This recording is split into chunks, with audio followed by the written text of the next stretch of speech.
ओम शांति। आज के अव्यक्त महावाक्य हैं 18 अप्रैल 1982 के। मुरली का टाइटल है ऊंचे से ऊंचे ब्राह्मण कुल की लाज रखो। ब्राह्मण कुल दीपकों प्रति बाप दादा बोले, आज बाप दादा सर्वस्नेही और मिलन की भावना वाली श्रेष्ठ आत्माओं को देख रहे हैं। बच्चों की मिलन भावना का प्रत्यक्ष फल बाप दादा को भी इस समय देना ही है। भक्ति की भावना का फल डायरेक्ट सम्मुख मिलन का नहीं मिलता, लेकिन एक बार परिचय अर्थात ज्ञान के आधार पर बाप और बच्चे का संबंध जुटा तो ऐसे ज्ञान स्वरूप बच्चों को अधिकार के आधार पर शुभ भावना, ज्ञान स्वरूप भावना, संबंध के आधार पर मिलन भावना का फल सम्मुख बाप को देना ही पड़ता है। तो आज ऐसे ज्ञानवान मिलन की भावना स्वरूप आत्माओं से मिलने के लिए बाप दादा बच्चों के बीच आए हुए हैं। कई ब्राह्मण आत्माएं शक्ति स्वरूप बन, महावीर बन, सदा विजयी आत्मा बनने में व इतनी हिम्मत रखने में स्वयं को कमज़ोर भी समझती हैं, लेकिन एक विशेषता के कारण विशेष आत्माओं की लिस्ट में आ गई हैं। कौन सी विशेषता? सिर्फ बाप अच्छा लगता है, श्रेष्ठ जीवन अच्छा लगता है, ब्राह्मण परिवार का संगठन, निस्वार्थी स्नेह मन को आकर्षित करता है। बस यही विशेषता है कि बाबा मिला, परिवार मिला, पवित्र ठिकाना मिला, जीवन को श्रेष्ठ बनाने का सहज सहारा मिल गया। इसी आधार पर मिलन की भावना में स्नेह के सहारे में चलते जा रहे हैं, लेकिन फिर भी संबंध जोड़ने के कारण संबंध के आधार पर स्वर्ग का अधिकार वर्षे में पा ही लेते हैं, क्योंकि ब्राह्मण सो देवता। इसी विधि के प्रमाण देव पद की प्राप्ति का अधिकार पा ही लेते हैं। सतयुग को कहा ही जाता है देवताओं का युग, चाहे राजा हो चाहे प्रजा हो, लेकिन धर्म देवता ही है, क्योंकि जब ऊंचे ते ऊंचे बाप ने बच्चा बनाया तो ऊंचे बाप के हर बच्चे को स्वर्ग के वर्षे का अधिकार, देवता बनने का अधिकार, जन्म सिद्ध अधिकार में प्राप्त हो ही जाता है। ब्रह्मा कुमार और ब्रह्मा कुमारी बनना अर्थात स्वर्ग के वर्षे के अधिकार की अविनाशी स्टैंप लग जाना। सारे विश्व से ऐसा अधिकार पाने वाली सर्व आत्माओं में से कोई आत्माएं ही निकलती हैं। इसलिए ब्रह्मा कुमार कुमारी बनना कोई साधारण बात नहीं समझना। ब्रह्मा कुमार कुमारी बनना ही विशेषता है, और इसी विशेषता के कारण विशेष आत्माओं की लिस्ट में आ जाते हैं। इसलिए ब्रह्मा कुमार कुमारी बनना अर्थात ब्राह्मण लोक के, ब्राह्मण संसार के, ब्राह्मण परिवार के बनना।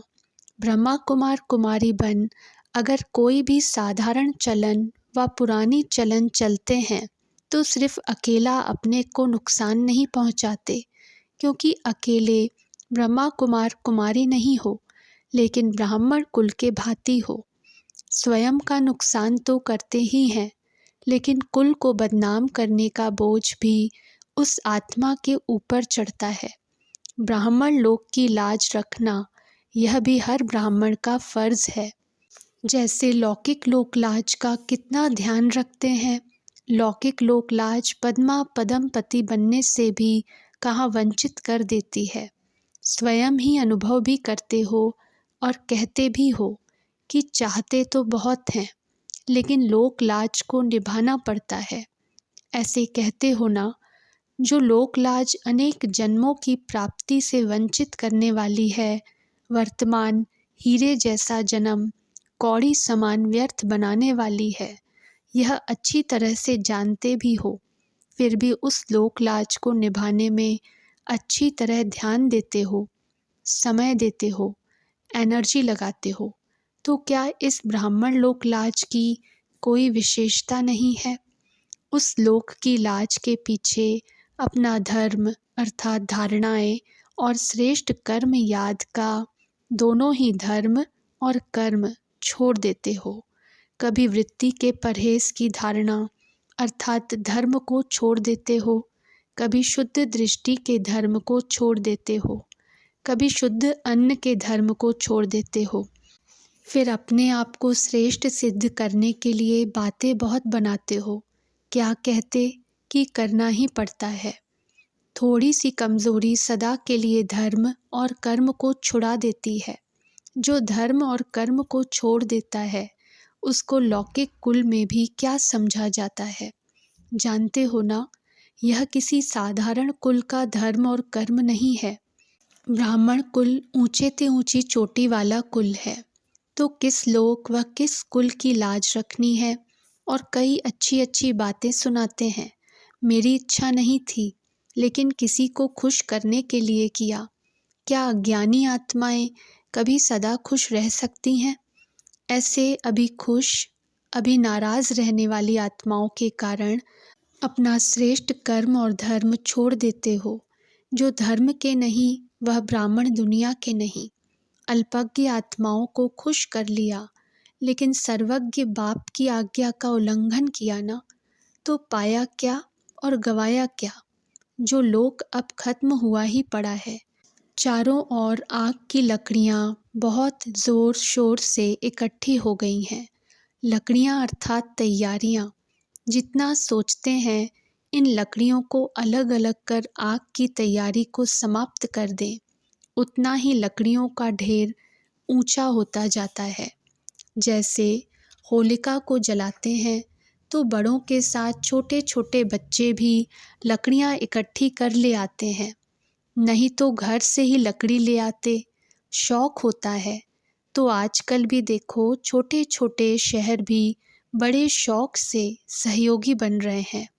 तो ऐसे लोक की लाज के लिए अपने अविनाशी ब्राह्मण सो देवता लोक की लाज भूल जाते हो। कमाल करते हो। यह निभाना है या गंवाना है, इसलिए ब्राह्मण लोक की भी लाज स्मृति में रखो। अकेले नहीं हो, बड़े कुल के हो, तो श्रेष्ठ कुल की भी लाज रखो। कई बच्चे बड़े होशियार हैं, अपने पुराने लोक की लाज भी रखने चाहते और ब्राह्मण लोक में भी श्रेष्ठ बनना चाहते हैं। बाप दादा कहते, लौकिक कुल की लोक लाज भल निभाओ, उसकी मना नहीं है, लेकिन धर्म कर्म को छोड़ करके लोक लाज रखना यह रॉन्ग है। और फिर होशियारी क्या करते हैं, समझते हैं किसको क्या पता। बाप तो कहते ही हैं कि मैं जानी जाननहार नहीं हूँ। निमित्त आत्माओं को भी क्या पता। ऐसे तो चलता है और चल करके मधुबन में पहुँच भी जाते हैं। सेवा केंद्रों पर भी अपने आप को छिपा कर सेवा में नामी ग्रामी भी बन जाते हैं।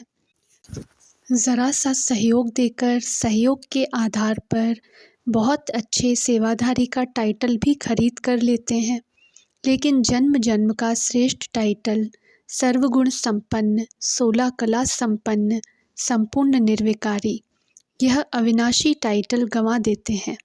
तो यह सहयोग दिया नहीं, लेकिन अंदर एक बाहर दूसरा, इस धोखे द्वारा बोझ उठाया। सहयोगी आत्मा के बजाय बोझ उठाने वाले बन गए। कितना भी होशियारी से स्वयं को चलाओ, लेकिन यह होशियारी का चलाना नहीं, लेकिन चिल्लाना है। ऐसे नहीं समझना यह सेवा केंद्र कोई निमित्त आत्माओं के स्थान है। आत्माओं को तो चला लेते, लेकिन परमात्मा के आगे 1 का लाख गुणा हिसाब हर आत्मा के कर्म के खाते में जमा हो ही जाता है। उस खाते को चला नहीं सकते, इसलिए बाप दादा को ऐसे होशियार बच्चों पर भी तरस पड़ता है। फिर भी एक बार बाप कहा तो बाप भी बच्चों के कल्याण के लिए सदा शिक्षा देते ही रहेंगे। तो ऐसे होशियार मत बनना, सदा ब्राह्मण लोक की लाज रखना।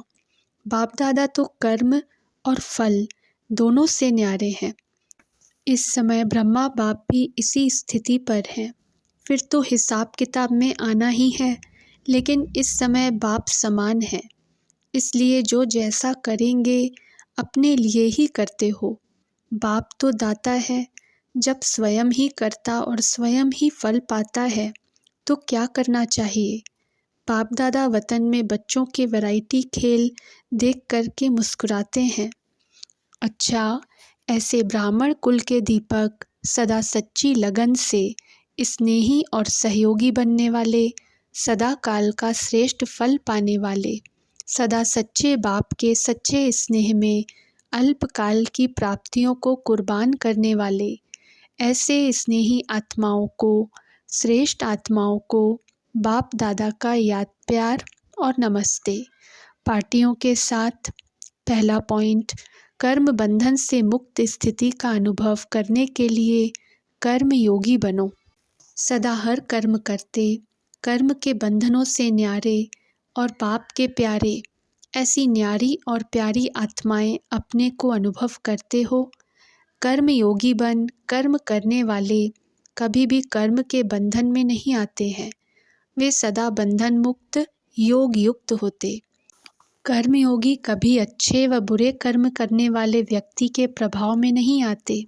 ऐसा नहीं कि कोई अच्छा कर्म करने वाला कनेक्शन में आए तो उसकी खुशी में आ जाओ, और कोई अच्छा कर्म न करने वाला संबंध में आए तो गुस्से में आ जाओ या उसके प्रति ईर्ष्या व घृणा पैदा हो। यह भी कर्म बंधन है।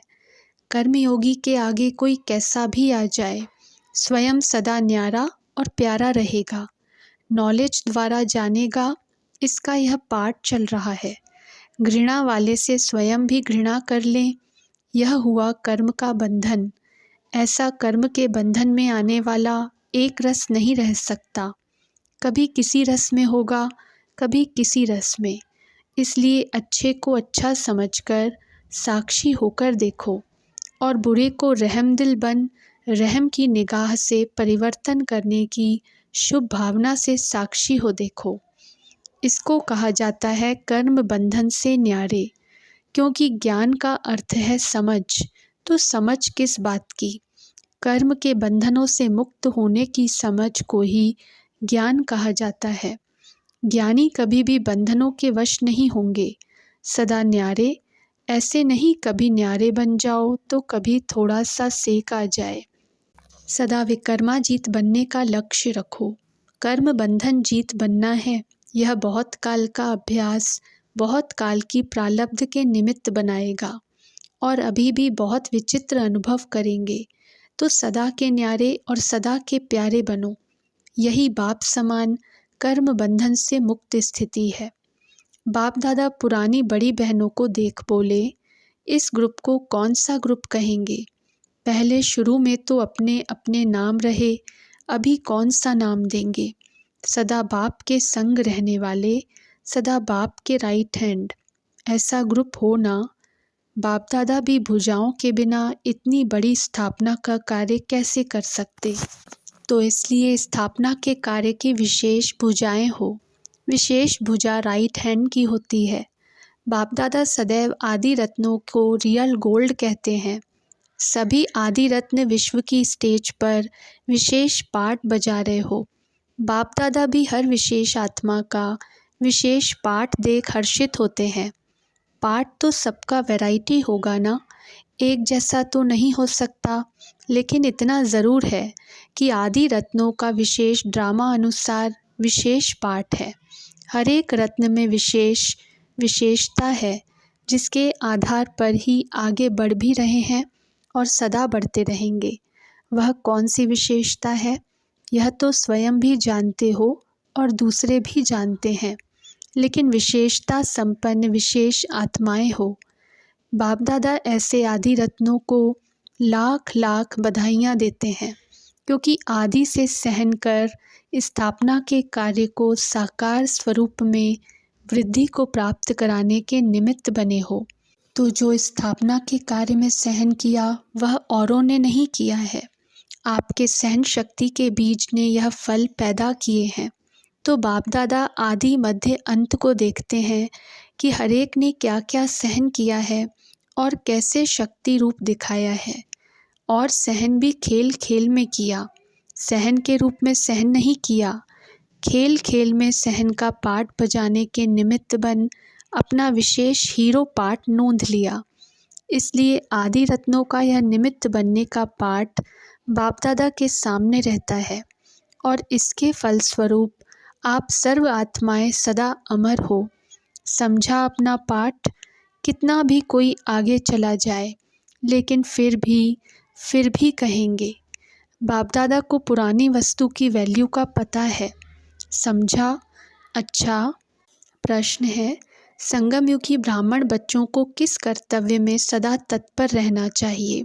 उत्तर, समर्थ बनना है और दूसरों को भी समर्थ बनाना है।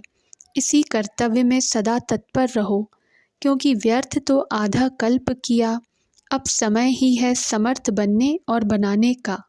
इसलिए व्यर्थ संकल्प, व्यर्थ बोल, व्यर्थ कर्म सब समाप्त, फुल स्टॉप। पुराना चौपड़ा खत्म।